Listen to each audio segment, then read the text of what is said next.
bunu sen de yazarsan, hardadır yarım? Deyirlər ki indi de bir özge yardır. Aile kurmuş, şen yaşıyor, bir kızı bir oğlu da vardı. Heyf o sevgiden, heyf onu bizden alıp iller apardı. Hardadır yarım? Deyirlər ki indi de bir özge yardır.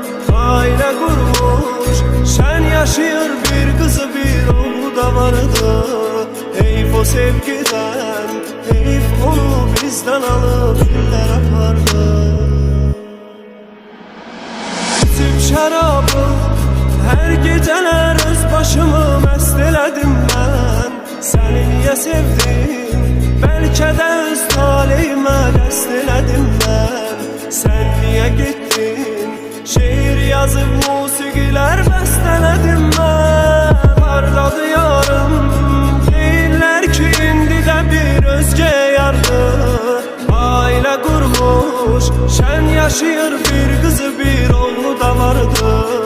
Heyf o sevgiden, heyf onu bizden alıp iller apardı.